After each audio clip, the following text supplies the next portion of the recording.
makes a great leader? Think of the best leader you've ever had. What makes them so memorable to you? What did they do for you? Did they believe in you before you even believed in yourself? Did they take a chance on you when you weren't ready yet? Did they trust you even when you hadn't earned their trust? Did they have your back even at personal risk to themselves? Want to know why they did it? Then you're at the right place. In this podcast, we dig into the why through deeply personal stories of great leaders who are powered by their purpose, anchored in their authenticity, and connect who they are to how they lead in good times and bad, at crossroads and crises, who challenge status quo and existing paradigms and do different things differently. It will make you wonder, what would you do if you faced a similar challenge?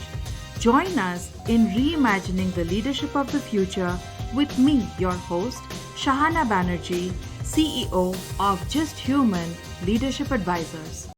In this episode, we dig into a mega dose of inspiration with Jonathan Kirschner, founder and CEO of AIIR Consulting and AIIR Analytics, a kindred spirit, fellow podcaster, coach, and psychology buff.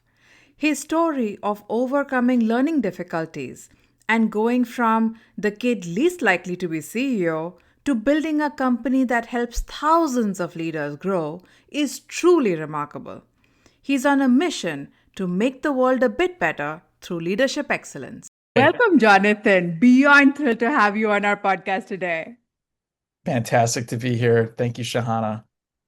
I've been really looking forward to this. So let's jump right in. Tell us your story, Jonathan, the people, the influences, and experiences who have shaped you into who you are today. Awesome. All right. How much time do we have? No, I'm just kidding. Grew up actually in St. Louis, Missouri, which is in the middle of America. One of the things that really shaped me in my sort of early schooling, I was getting headaches in, I think it was like, first grade, and then they amplified in second grade. And I had trouble following the teacher, and I was a bit slow. And what became clear is that I actually had, at the time, they called it a learning disability. Basically, like, I was really challenged with learning. It was becoming an issue with my performance and my self-esteem in class. My mom, who's like my big hero in life, she actually pulled me out and found a place called the Churchill School, which is named after Winston Churchill, who, believe it or not, actually was dyslexic. And so it's an amazing school in St. Louis. That school was an incredible environment for helping, children with learning differences learn compensatory skills to help them learn despite their challenges. And so for me, my challenge was like processing speed. Like, I had a really hard time like operating at the pace. And so we did all these cool things. I think of it as like ninja training, right? Like did scanning, for words. There was a whole class called auditory visual. And so just really learning like what amounts to like hacks for closing gaps and learning ways to augment. I did get back into the mainstream school. Had the advantage of being able to have extra time on tests and certain accommodations throughout, my high school and undergrad. But ultimately, that slow processing speed actually became like a bit of my strength, if you will. Wow. Okay. One of the things that I realized is actually favorable to being a bit of a slow processor is listening.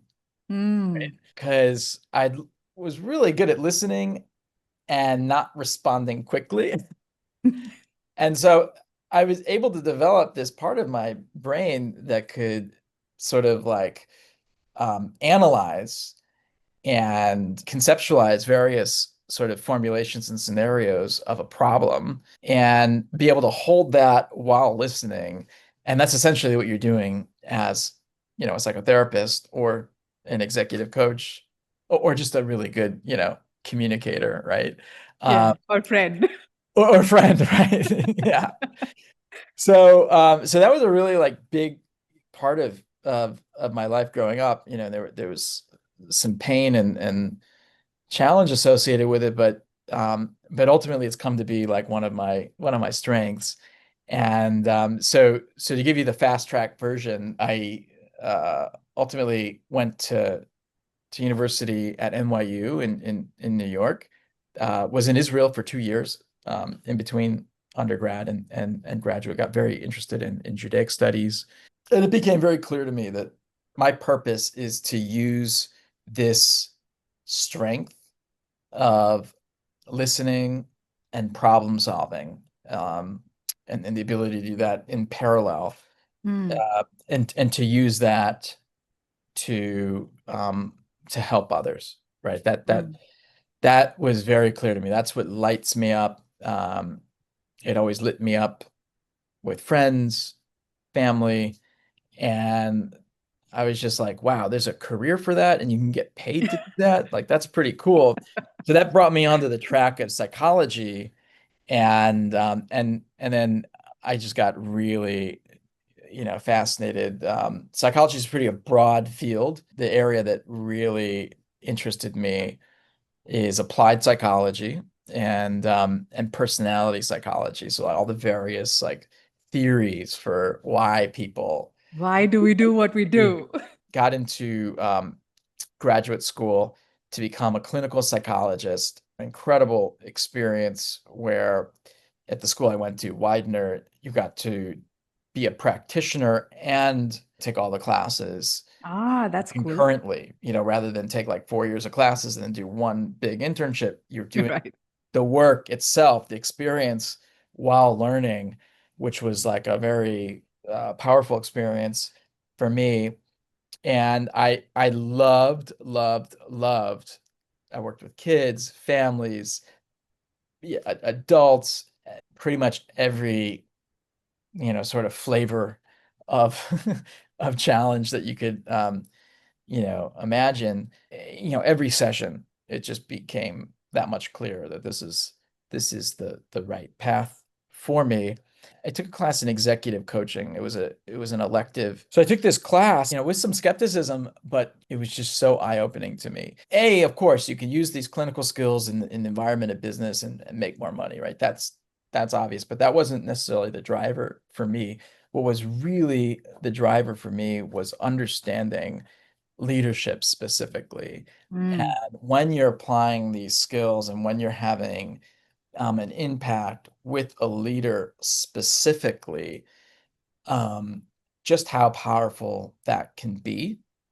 Because a leader, not only would you be helping that individual, but you're helping all the people around that leader, right. the people around those people, and the cascade effect of that type of impact is just profound. It's like an exponential impact.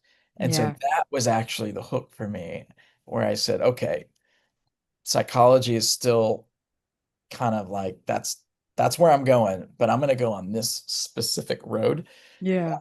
because of the impact, and as I practice over the last 16 years since I started AIR in graduate school.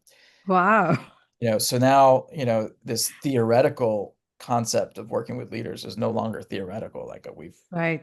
worked with hundreds of leaders. Myself, my firm has, we've supported thousands of leaders. Um, it's just very clear to me that leadership is probably, um, the most important thing we've got, right? When it comes to Right. thinking about how to advance, the world, how to shape a better future. I'd put my bet on leadership. And so, Yeah. so I really like where it all ended. And and it hasn't ended, In fact, it feels like it just began. Um, but I like the road I'm on, and it feels very, very purposeful. Yeah. There's so many things that really resonate with me about your story, Jonathan. I wonder always why we call it learning difficulty when it is more of a learning difference, right? And it is really our ability to get through and help the person, transition versus, labeling someone as having a learning difficulty. So your story really brings that to life. And Mm, whether it's dyslexia, whether it's any other form of learning difference, it's purely a matter of figuring out how someone can learn, right? And that's true about, whether you have a difficulty or not, but about finding a way to get through. The second thing is how you reframed, your what could have been potentially a weakness as a strength, mm. right? In terms of listening and how it's really changed your life in so many ways to be able to tap into that superpower of listening. Yeah. And the third thing that is remarkable, of course, is your mother's belief, right? And how that really, to have the courage to take a kid out of a regular school, put him in a different school where hopefully he's getting the kind of support he needs, takes so much courage, right? And so that's truly phenomenal. What's really interesting and striking about the story is that your mother was truly a catalyst in your journey, right? And isn't it such a full circle moment for you to be that kind of catalyst for so many and in their growth journeys? Pretty cool. It's pretty cool, a characteristic of my mom, which is just sort of never to be content with settling Right. um or sort of being a recipient, a passive recipient of circumstances or life. She's Yeah. very much a driver of change and the person who says that's not enough, or Yeah. we could do it differently, or we can do it better. And it's not always it's easier to sort of adapt and conform and be a passenger. Um, but she is not that. Yeah. And a problem solver by the sounds of it, right? Much like you Yeah, are. problem solver. Yeah, for sure. For Yeah. sure. So yeah, I mean, I think, when I think about leadership, my mom was never sort of, formally, a leader. She actually had her own business and did a tremendous amount of fundraising and led fundraising for my school, but her orientation to life is fundamentally one of leadership, sort of shaping the future rather than being shaped by it, right? Right. Oh, that's amazing. And very well said as well. So I'm lucky that I learned a whole lot about leadership from my mom. When I went to high school, my school required every term to take two art classes. So I still consider myself an artist, but I took ceramics and painting and photography and all this. Mrs. Cram, though, who sort of led the art department, and taught me painting, was this just incredible teacher who balanced support and challenge in such a artful way. And it really is like, when I think about my best teachers, my best supervisors, leaders in my life, they've been able to bring those two worlds together in such a unique balance, where there's the support and appreciation and compassion, but then there's this pushing, Challenge. which is this constructive challenge. Right. And so Mrs. Crown would be like, that is amazing what you've painted there. I am so impressed. And so, and then do you feel like you've stretched the limit on your Mm. creativity? Or um, do you feel like it fully represents what you're striving to convey? And then she'd walk away. And I was just like,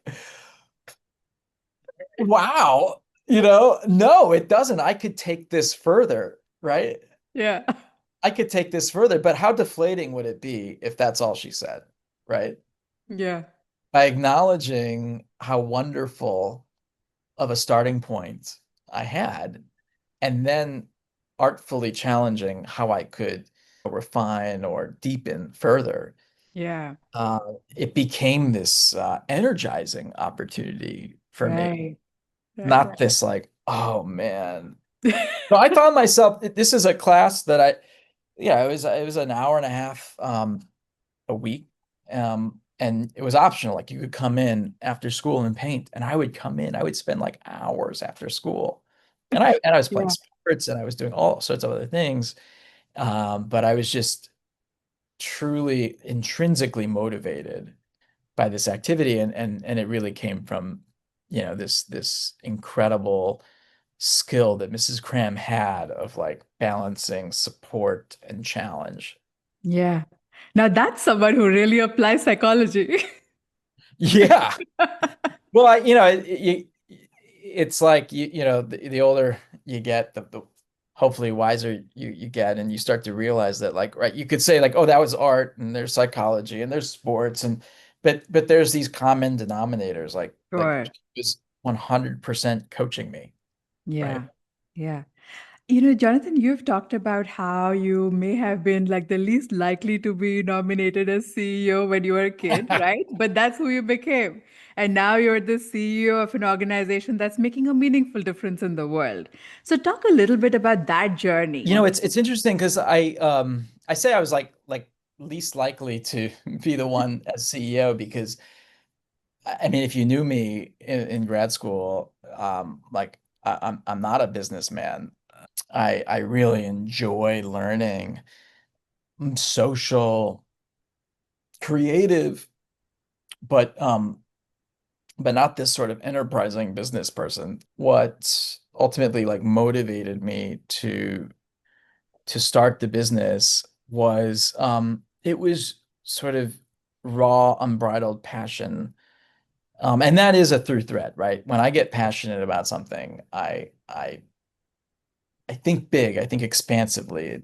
It activates creativity, um, and a drive to push boundaries, Yeah. right? What was it specifically that hooked you, Jonathan? So there's really kind of two things. One is leadership. So this notion of leadership, and being able to apply psychology to leadership. That was like, the fact that I could make a difference. But in theory, I could have just become an executive coach, right? Mm. And not have to deal with like, the Right. myriad of challenges and hassles of starting a company and managing people and all the things that come with that. What I was really invigorated by was this notion that you could create something that goes beyond what I myself can do as a single person, right? Mm. And I started to think about like, wow, like I could like go to sleep and this work is happening while I'm sleeping. And that would happen if I started an ecosystem, a business, um, as opposed to being just a solo Mm. practitioner. And so I got really interested in that idea Mm. of how to build a scalable organization that could amplify the impact that I was Right. wanting to bring to the world. And so that was really the leadership, that's like kind of where I see, the purpose. That's my career purpose, if not life purpose is to really help this world become a little bit better through leadership. And then the how, you know, was very much inspired and motivated by this idea that like you can go really big if Mm. you think about it as something that's not just tied down to the limitations of one person. Your journey, the theme that really comes through is certainly this thing about, helping organizations and, people thrive, right, through leadership. but also to help people flourish. Why is that so important for you?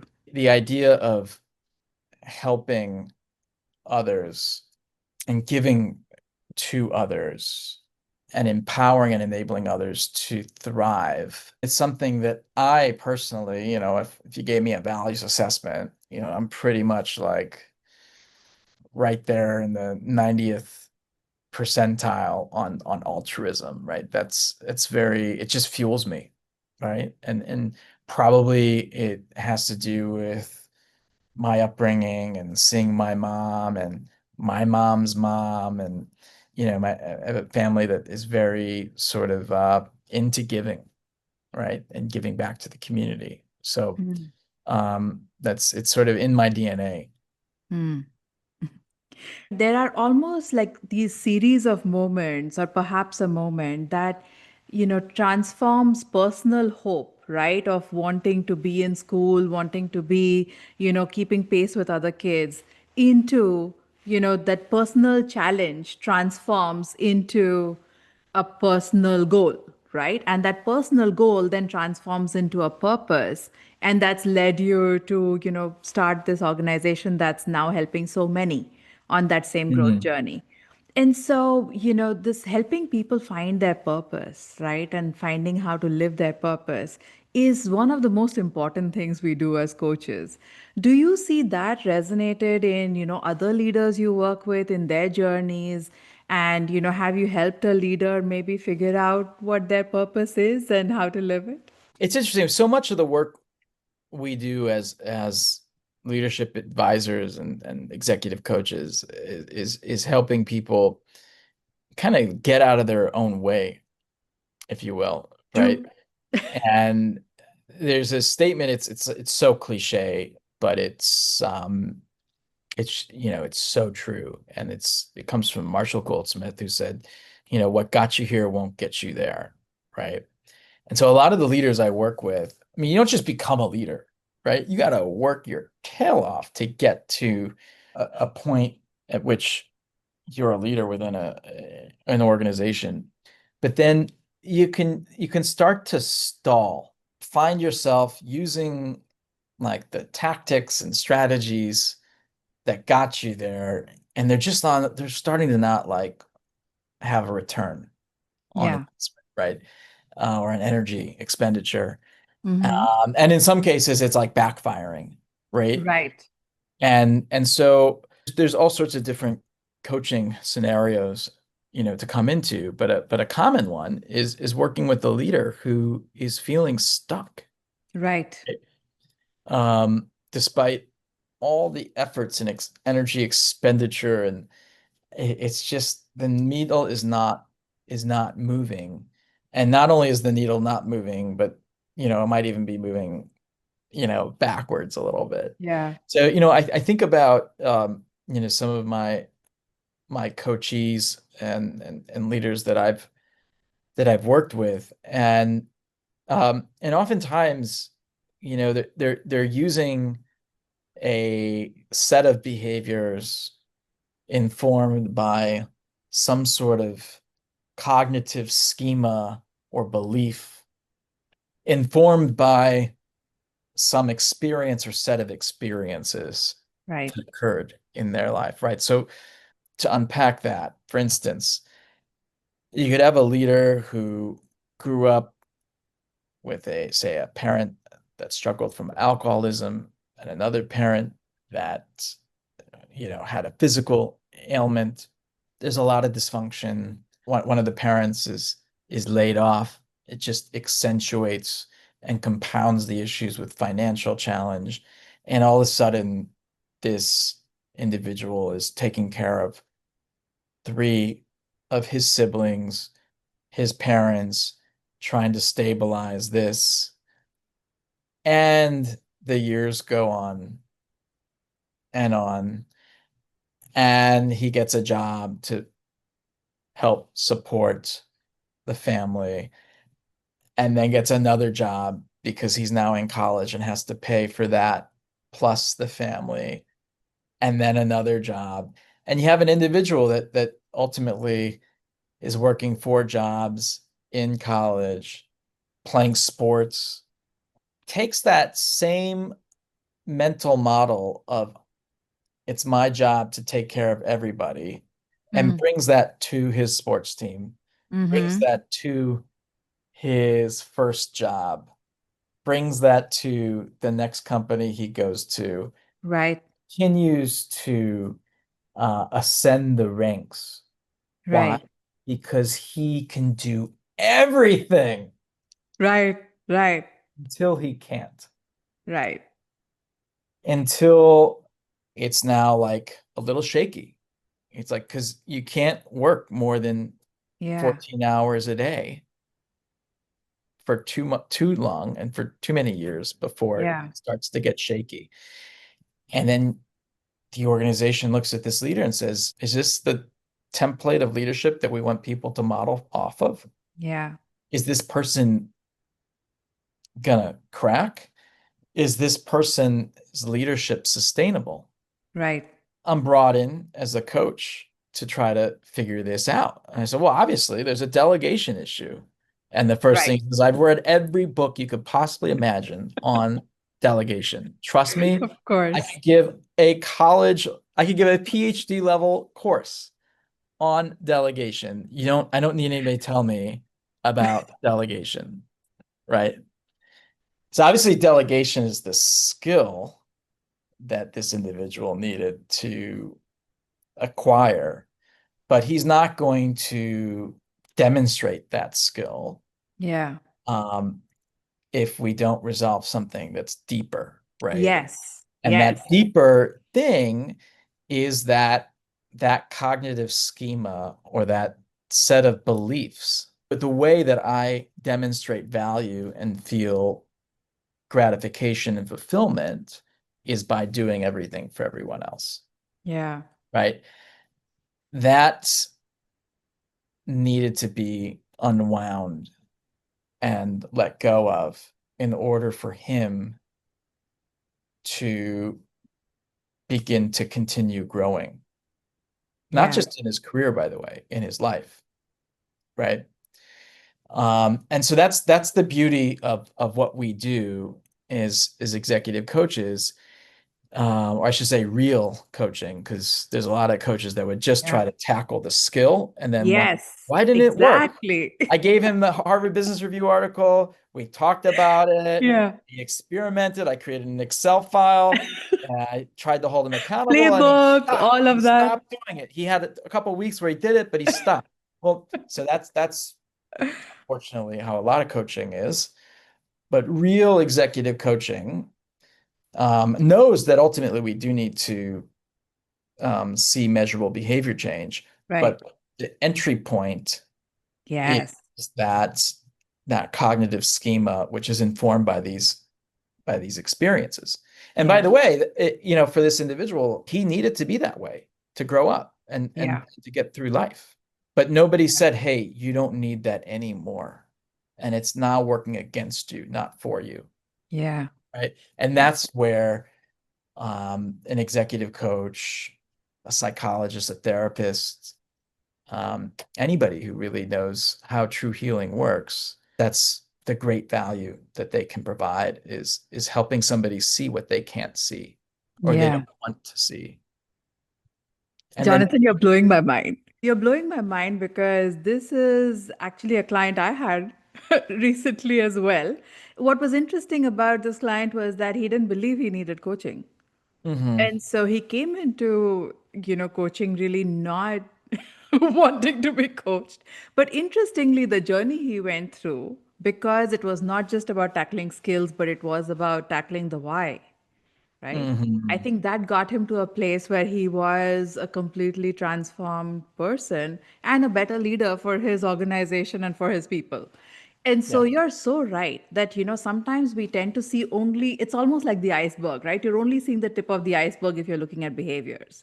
But if you are not drawing the connection of that behavior to your values, to the purpose, to all of the things that are important to the person, right? You can't, help them truly shift their behavior, right? I Provided they completely want to, of course. completely agree wholeheartedly. Yeah, which is why, there's sort of like this double-edged sword. In our industry, there's Yeah. been a push towards like briefer, more surface level Yeah. coaching because it's more scalable that way. Yeah. Yeah. But the impact is Yeah.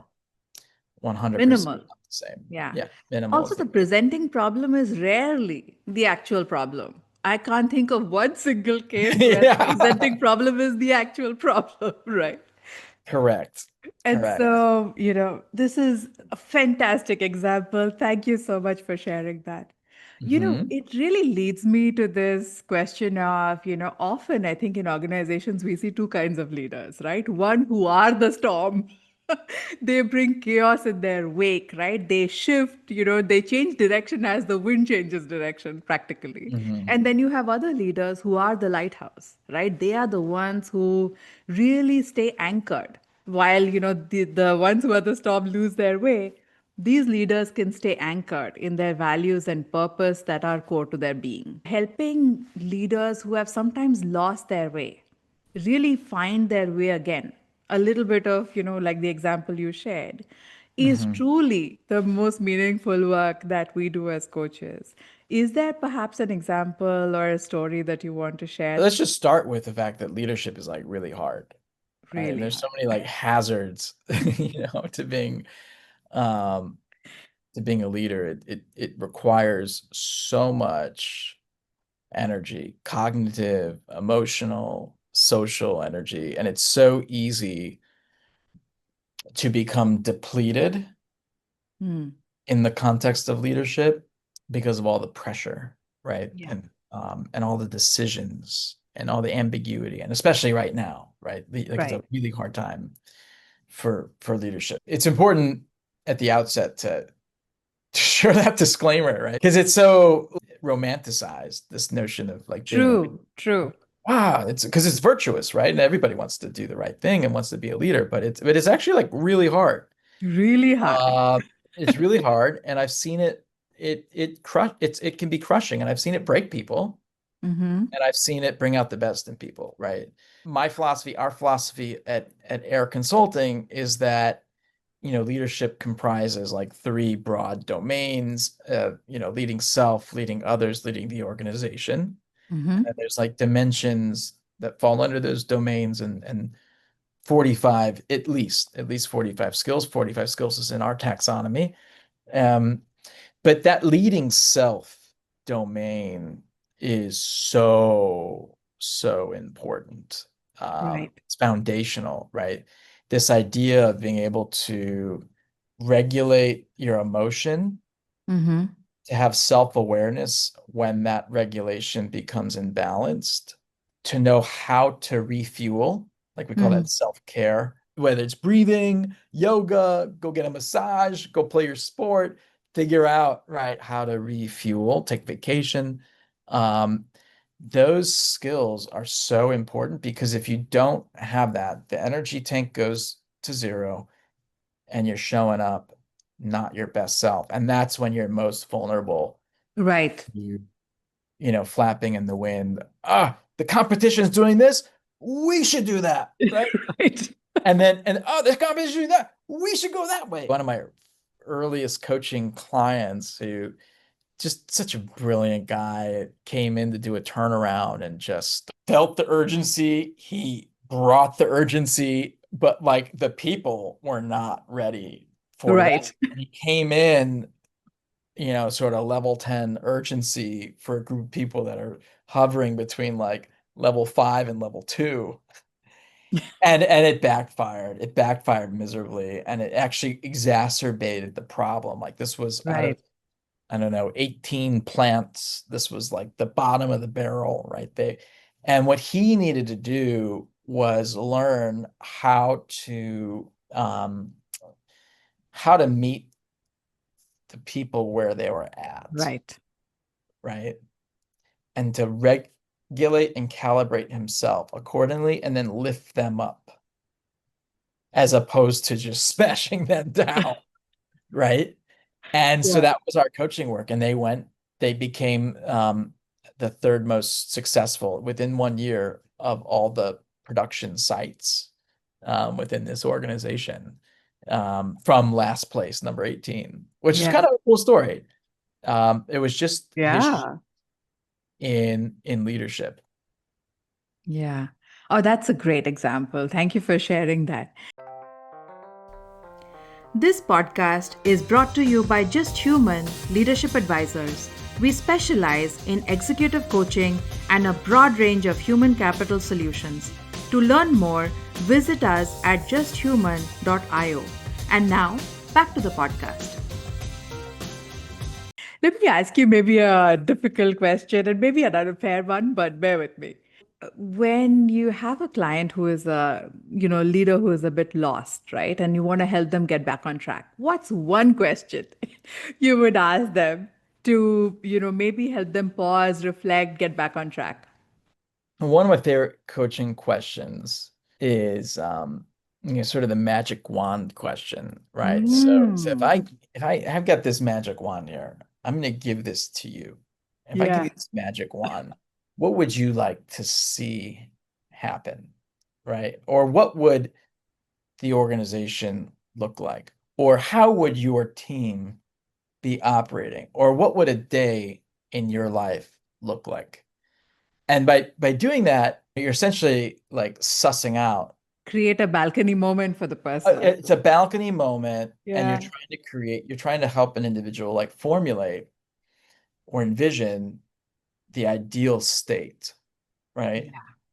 And then what great coaches, what great consultants do is essentially, it's not rocket science, right? It's ideal state, it's current state, ideal state, the delta, how do we close the gap? Boom, that's consulting. We did it, right? Done. McKinsey, will charge you millions and millions and millions of dollars over years to do that, but that's what the Mhm. so but at a very sort of individual human level, you can do that, right? Through that question.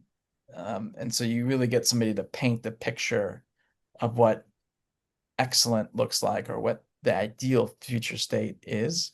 And Mm, then either we've done the assessment, or we then start to look at the current state and the challenges, and then we look at these side by side. Say, all right, what do we need to do? It's eye-opening. It helps people reframe. yeah. One of the hazards of leadership is that it's like your hand is in your face, and you're just like trying to operate, and all you see is like, but these are my three KPIs. These are my three KPIs, and we're gonna come in like 3 pennies below earnings, and our stock's gonna just get like smashed up, and then we're gonna have these analyst calls, and it's all you see, right? Mm, So to your metaphor of balcony, like how do you that hand's important, but like it should not be there because you can't see everything else. right. And so that's a great question to help. Beautifully said. What would you say? I think I might ask something like maybe what's one word to describe how you're feeling in the moment? Mm, And I think part of that is because emotions are often more honest than words, if that makes sense.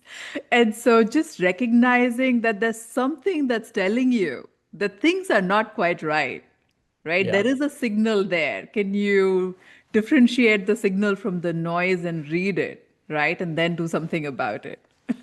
I totally agree. By the way, my coach has asked me that, and sometimes I'll respond, well, I think, and my coach says, no, I didn't ask you what Yeah, you think. exactly.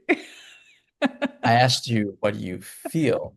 And Mm, to, and it's actually like a real, another hazard, right? We can make a laundry list of hazards of leadership is getting all up in your head, right? yeah, Right. And then you lose access to your emotions, which to yes. your point are an incredible signal.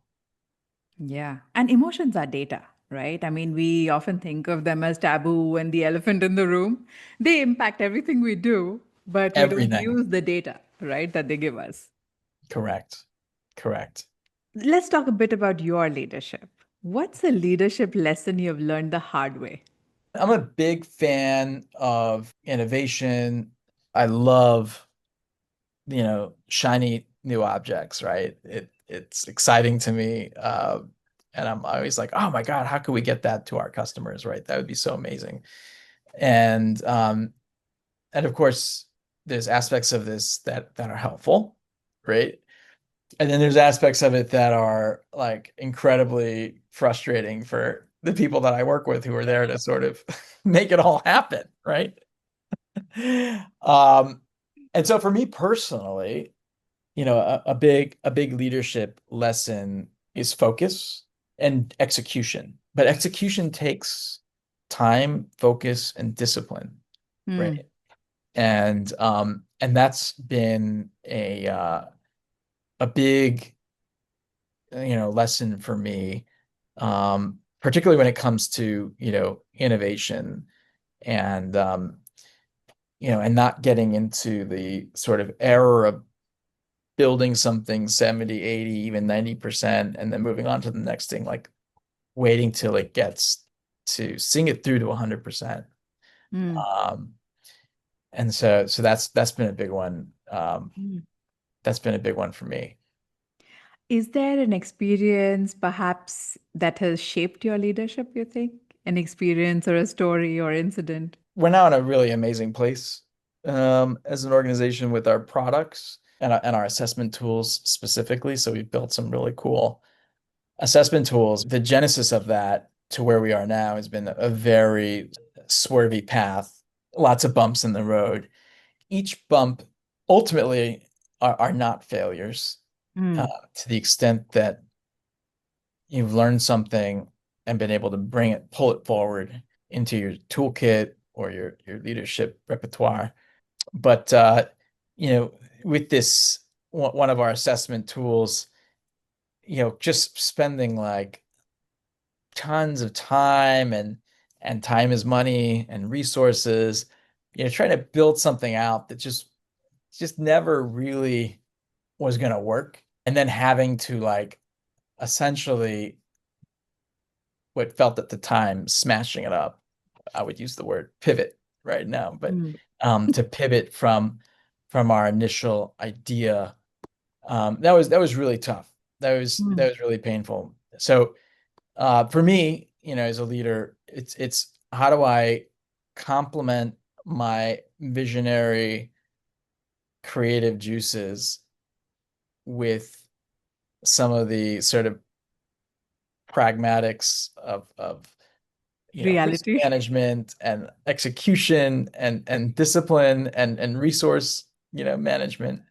That's been a big one for me, and that happened in this case. So that was a big lesson for me. What I've learned is like as a leader, it's very important to me that I have the right people around me that can Right. sort of complement my strengths and weakness set. Yeah. That's a great lesson. As you Mhm. think about your impact, Jonathan, on your team, on your clients, on the industry, what are you most proud of? And is there a story of impact that you want to share? What I'm most proud of is the fact that we've been doing this for 16 years, and we work with thousands of leaders, and each leader themselves has teams who have teams, right?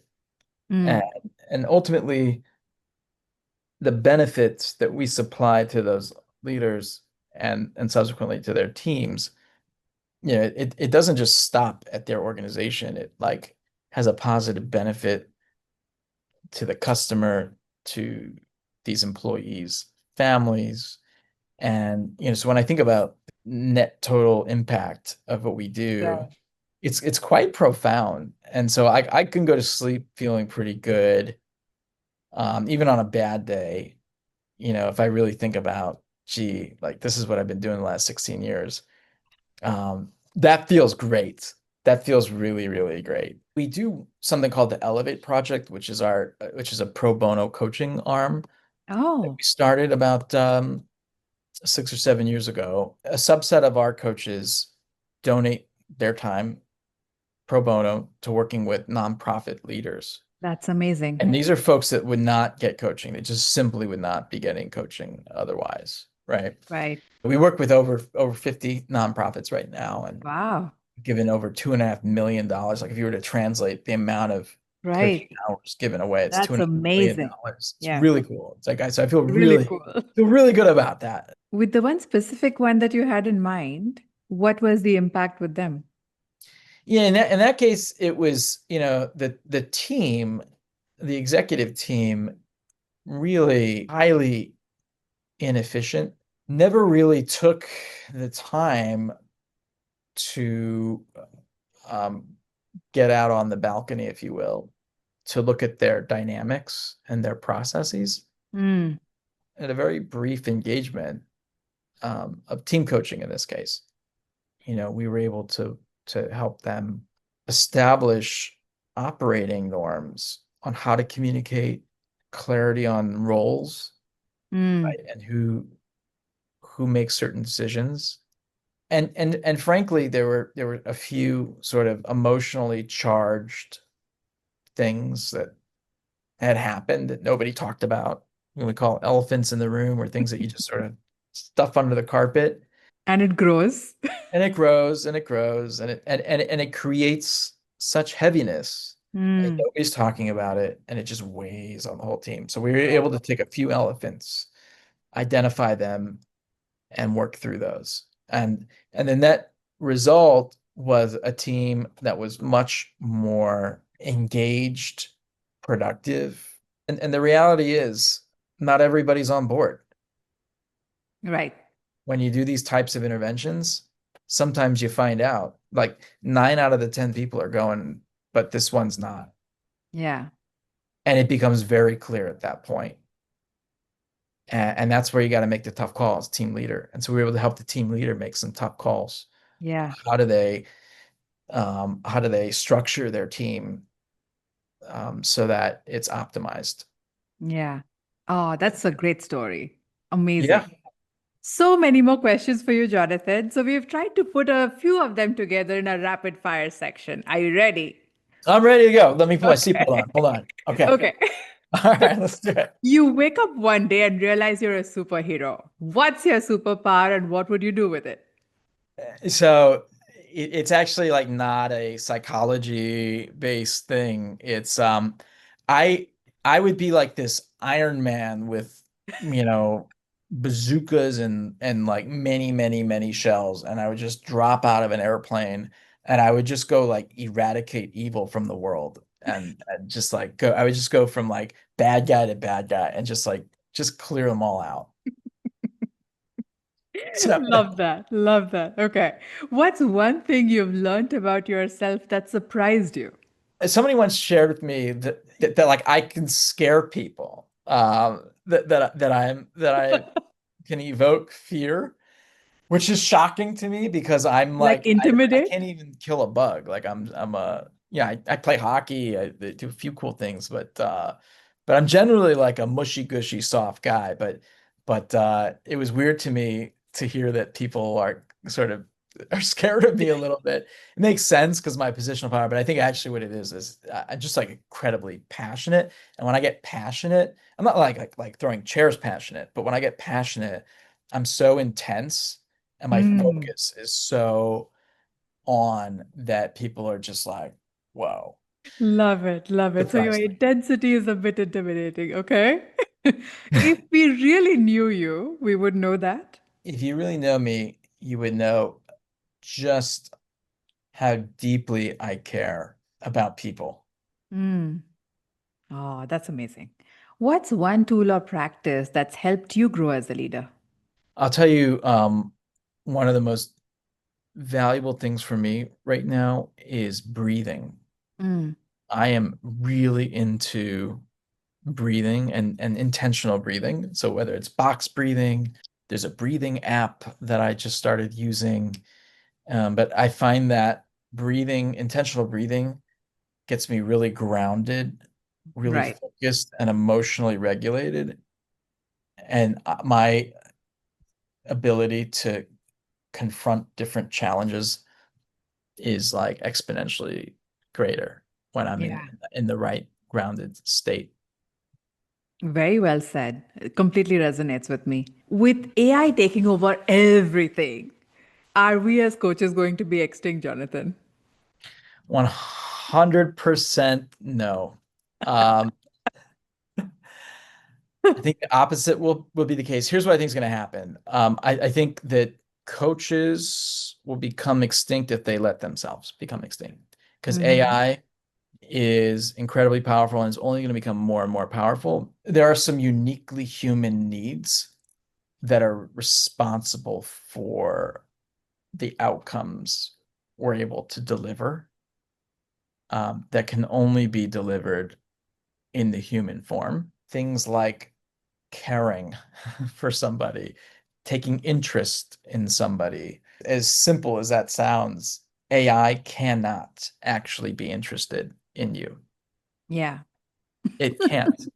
It can pretend to be, and it It can can pretend pretend to very, be. very well. If we're coaching just around skills and Yeah. around surface level things, AI is gonna be 10 times better, right?